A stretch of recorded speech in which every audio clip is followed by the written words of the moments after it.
Querido amigo, iniciamos o estudo do capítulo 10 da carta escrita aos Hebreus. E vamos estudá-lo em mais 3 oportunidades, isto é, estamos dividindo o capítulo 10 em 4 porções. Hoje o nosso alvo é estudarmos Hebreus 10, 1 a 18. E ao introduzirmos esse texto, devemos recordar o último verso do capítulo 9. Isso é o capítulo 9, versículo 28, porque ele nos coloca dentro do contexto, na sequência desse capítulo que estamos iniciando hoje, o capítulo 10. No capítulo 9, verificamos que os ritos, as ofertas, os sacrifícios mosaicos eram imperfeitos e ineficazes e que o sacrifício de Jesus não se repete e é perfeito e eficaz para sempre. Nesse verso final, no 9:28, temos algumas verdades preciosas que nós já temos encontrado em outras partes da Bíblia. A primeira grande verdade é que Cristo mesmo se ofereceu para morrer por nós. Não foi o governador romano, o povo judeu que mataram Jesus, não. Não foi a traição de Judas. Cristo ofereceu-se espontaneamente a si mesmo para morrer pelos nossos pecados. Depois o autor diz que Jesus morreu voluntariamente para tirar o pecado de muitos. Há uma diferença entre pecado e pecados. A Bíblia faz essa diferença. Essa verdade é importante e deve ser destacada. João Batista disse que Jesus é o Cordeiro de Deus que tira o pecado singular do mundo. E aqui o autor diz que Jesus se ofereceu a si mesmo para tirar os pecados de muitos. Plural. Pecados de muitos. Pode parecer insignificante, mas a diferença aqui não é insignificante, não, é importante. No caso do precursor de Jesus, João Batista, quando disse que Jesus tira o pecado do mundo, ele se referia ao pecado original, ao pecado adâmico, a culpa do pai da raça. Mas quando o autor de Hebreus diz que Jesus veio para tirar os pecados, ele está se referindo aos pecados que todos nós cometemos no sentido prático. O pecado original é tirado de nós no momento em que recebemos a Cristo como Senhor e Salvador. Mas os pecados de muitos são tirados sempre que nos arrependemos e os confessamos a Deus. Mas ainda naquele versículo 9:28 há uma outra verdade muito importante. E nós precisamos salientar que se encontra na última parte do versículo. Aqui temos uma referência à segunda vinda de Jesus. Jesus Cristo voltará para a sua igreja. A verdade bíblica, querido amigo, da segunda vinda de Jesus é muito acentuada por toda a Bíblia. De forma que nenhum cristão verdadeiro deve ter a menor dúvida com relação a isso. Os profetas antes de Cristo, no Antigo Testamento, falaram sobre a volta de Jesus. Os anjos anunciaram essa verdade. Cristo disse que voltaria e os apóstolos pregaram essa mensagem.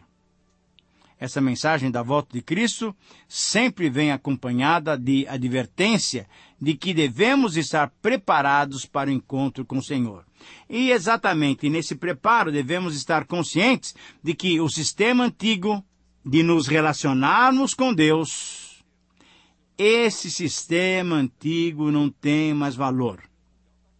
Somente pela graça, somente através da graça, pela fé no sacrifício de Jesus, somente com os valores novos da nova aliança é que podemos nos relacionar adequadamente com Deus. É que podemos ser aceitos na sua presença. E é exatamente por isso que o autor mais uma vez apresenta o sacerdócio de Jesus Cristo como o único que nos capacita a estar na presença de Deus, conforme veremos no estudo desse capítulo. Portanto, ao enfatizar essa verdade, o título mais adequado para esse texto inicial de Hebreus, capítulo 10, é a superioridade do ministério sacerdotal de Jesus Cristo. Eu repito, Hebreus 10, 1 a 18, tem esse título, a superioridade do ministério sacerdotal de Jesus Cristo. Querido amigo, ao estudarmos esses versos, temos que admitir uma vez por todas que a verdade de que a ineficácia dos sacrifícios promulgados pela lei mosaica salientam e confirmam a superioridade do sacrifício de Jesus, a superioridade da nova aliança. E aqui veremos que a lei era a sombra imperfeita e não a realidade. Os sacrifícios oferecidos de acordo com a antiga legislação não eram capazes de aperfeiçoar os ofertantes. Se os sacrifícios fossem eficazes, não teriam que ter sido repetidos. Pois, na verdade, os sacrifícios faziam recordação anual dos pecados, mas eles não os removiam. Nesse texto, então, fica claro que Jesus veio para satisfazer a vontade do Pai com seu sacrifício perfeito. E as palavras semelhantes em Hebreus mostram o significado da propiciação, misericórdia. Deus é justo e justificador. É muita doutrina importantíssima para nós. Então, nós temos que nos alegrar pelo fato de que Deus queria obediência e não sacrifício de animais. Você deve se lembrar do Salmo 40, versículos 6 a 8. E Jesus, diferentemente dos animais, foi um sacrifício obediente. Por isso o próprio Deus removeu a primeira legislação para estabelecer o quê? A segunda, a nova aliança. Assim, Jesus, cumprindo a vontade do Pai, removeu o sistema antigo para estabelecer uma nova aliança. Verificamos assim que o corpo de Cristo, sacrificado uma única vez, é o meio da nossa santificação. E que, por isso, é considerado o sacrifício superior da superior aliança. Querido amigo, por isso, diante dessas verdades, nós podemos resumir o texto, e ao fazer isso, ele nos mostra o seguinte princípio que deve ser aplicado por todos nós. Devemos valorizar o ministério sacerdotal de Jesus Cristo como superior, o único que nos perdoa em definitivo. Eu repito, esse é o resumo e esse é o princípio que extraímos do texto de Hebreus 10, 1 e 18. Devemos valorizar o ministério sacerdotal de Jesus Cristo como superior e o único que nos perdoa em definitivo. E nesse texto nós vamos encontrar 7 evidências da superioridade do ministério sacerdotal de Jesus Cristo. Novamente, por ser um texto muito longo, espero que você tenha sua Bíblia aberta para nos acompanhar na reflexão que nós faremos desses primeiros 18 versículos do capítulo 10. Vamos então verificar quais são essas evidências da superioridade do sacrifício do ministério sacerdotal de Jesus Cristo. A primeira evidência é vista na purificação definitiva dos pecados. Veja capítulo 10, versículos 1 e 2. A primeira declaração do verso 1 mostra, mais uma vez, que Jesus Cristo é superior à lei, visto que a lei tem apenas a sombra dos bens vindouros. Por que, alguém perguntaria? Ora, porque a lei não é a imagem real das coisas. É importante notarmos que uma sombra não pode ser a imagem real das coisas. Uma sombra não representa com perfeição um objeto. Olha só, a sombra de uma pessoa, por exemplo, não representa a pessoa. A sombra não sente, não fala, não ouve, não entende, não vive. Ela é apenas uma sombra. E o autor ainda acrescenta afirmando que a lei, por ser sombra, não pode tornar ninguém perfeito. O autor insiste nessa verdade. Muitos judeus daquela época que haviam se convertido estavam sendo tentados a voltar ao judaísmo. E o autor diz que a lei era apenas e é apenas uma sombra, uma imagem deformada dos bens vindouros. E afirma isso mostrando que os sacerdotes e ofertantes apareciam a cada ano, fazendo os mesmos sacrifícios que nunca tiravam os pecados. E no verso 2 o autor diz então que se aqueles sacrifícios pudessem tirar os pecados, então eles não precisariam ser repetidos tantas vezes. Mas como a consciência do pecado estava presente nas suas vidas, por isso continuavam oferecendo sacrifícios continuamente. Na verdade, precisamos entender que todo o sistema sacerdotal antigo prefigurava, simbolizava tudo aquilo que teríamos em Cristo, isto é, a purificação definitiva dos nossos pecados. A segunda evidência, então, da superioridade do ministério sacerdotal de Jesus é vista na impossibilidade do perdão ser obtido com sacrifícios de animais. Veja os versículos 3 e 4. O versículo 3 é bem objetivo. Porque quando afirma que todos os anos os sumos sacerdotes, ao oferecerem o sacrifício, recordavam e faziam com que o povo também confirmasse e provasse que eles tinham pecado, que o pecado ainda estava diante deles, esses sacrifícios, esses atos, mostravam que ainda estavam sob a condenação do pecado. E agora, o versículo 4, que nós já temos citado algumas vezes, ele é mais objetivo ainda, mostrando que não havia perdão dos pecados através do sangue de animais. E por uma simples razão. Os animais não tinham a mínima possibilidade de serem substitutos aceitáveis de qualquer ser humano diante de Deus. Sabe por quê? Porque Deus nos criou, a nós, seres humanos, conforme a sua imagem e semelhança. Então aqui temos uma verdade importante. Os judeus ofereciam aqueles sacrifícios de animais, porém, a eficácia espiritual não estava naqueles sacrifícios, mas sim na fé que eles deveriam depositar em Cristo, olhando para aquele que estava para vir, a respeito do qual os profetas tanto falaram. Na primeira epístola de Pedro, lemos que nós não fomos comprados com sangue de animais. Nós não fomos comprados com sangue de animais, nem por ouro, nem por prata, nem pelo precioso objeto mais importante. Não. Nós fomos comprados pelo precioso, pelo único e perfeito sangue de Jesus Cristo. Sempre foi, e ainda é, através do sacrifício de Jesus, que obtemos real perdão dos pecados. Todos nós, antes da cruz e depois da cruz. E assim, a terceira evidência da superioridade do ministério sacerdotal de Jesus Cristo é visto na disponibilidade dele fazer a vontade de Deus. Versículos 5 a 7 é uma citação clara do Salmo 40. Uma profecia feita séculos antes de Cristo, que se cumpriu em Cristo. Deus foi quem disse que não aceitaria mais sacrifício nem oferta, mas corpo me formaste. Interessante essa citação. E o corpo de Cristo foi formado aqui no mundo, no ventre de Maria, para que pudesse ser oferecido como o único sacrifício aceitável a Deus para a remissão de todo aquele que crê. O verso 6 desse capítulo 10 de Hebreus afirma que Deus não estava se agradando daquelas ofertas e dos sacrifícios dos cultos judaicos. Os holocaustos e as ofertas pelo pecado não eram aceitos por Deus. Mas enfim chegou o tempo quando Cristo veio.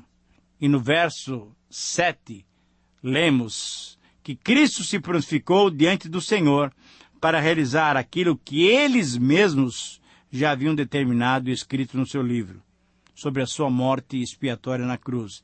Eles quem? O Pai, o Filho e o Espírito Santo. Ah, querido amigo, que grande salvação nós temos! Cristo veio para cumprir o propósito eterno, para cumprir a vontade do Pai e para cumprir a profecia que estava escrita no livro de Deus. Em quarto lugar, uma outra evidência da superioridade do ministério sacerdotal de Jesus é visto no oferecimento do próprio corpo, uma vez por todas. Versículos 8, 9 e 10. Querido amigo, devemos dar graças a Deus. Devemos dar graças a Deus por um livro tão precioso como a Bíblia, que nos revela os planos da economia divina. Nesses versos encontramos a declaração sobre o plano da salvação muito antes de Cristo ter nascido no mundo. Quando Deus deixou de aceitar aqueles sacrifícios judeus, Cristo veio porque somente Ele poderia realizar um sacrifício que de fato agradava a Deus. Essa grande prontidão de Jesus em obedecer o Pai nos ensina a grande lição da obediência. Deus também nos chama para uma vida de trabalho, de dedicação, de serviço e até de sacrifício. Não para sacrificarmos animais, mas para oferecermos a nós mesmos como sacrifícios puros e santos diante de Deus. Nós conhecemos, pelos evangelhos, a grande preocupação que Jesus teve em fazer a vontade do Pai. Será que esse também tem sido o nosso alvo? Será que esse tem sido o alvo da tua vida, querido amigo? O verso 10 afirma que por meio do sacrifício obediente de Jesus Cristo na cruz, que nos tornamos então santificados e salvos. Não temos de estar no tabernáculo levando animais para sacrificar. Então, nós devemos adorar a Deus e louvar o Cordeiro de Deus, que morreu por nós e nos tirou o pecado. A quinta evidência da superioridade do ministério sacerdotal de Jesus Cristo é vista no aperfeiçoamento definitivo concedido aos que estão sendo santificados. Acompanhe-me nos versículos 11, 12, 13 e 14 com essas reflexões. Parece até um pouco enfadonha a repetição ou ênfase dada pelo autor sobre a ineficiência dos sacrifícios antigos que não podiam tirar os pecados. Mas o objetivo dele nessa epístola era exatamente esse. Ele queria reafirmar, ele queria dizer que os sacrifícios judaicos não tinham valor nenhum para a purificação dos pecados. E por outro lado, ele quer mostrar o poder do sangue de Cristo. No verso 12, ele mostra que Jesus, com sua morte, apenas com um sacrifício, resolveu tudo.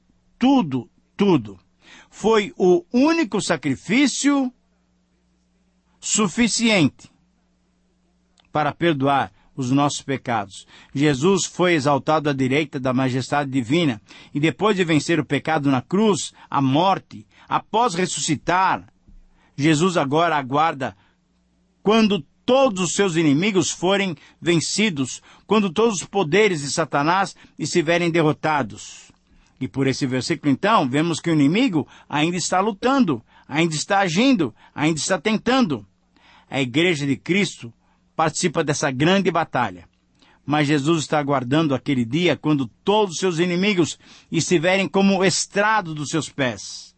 A vitória final, querido amigo, a vitória final é de Cristo. Mas Ele continua trabalhando por nós ainda. Para que nós, crentes, sejamos santificados e continuemos sendo santificados por meio do seu sangue. A sexta evidência da superioridade do ministério sacerdotal de Jesus Cristo é vista na aliança gravada no interior do ser humano.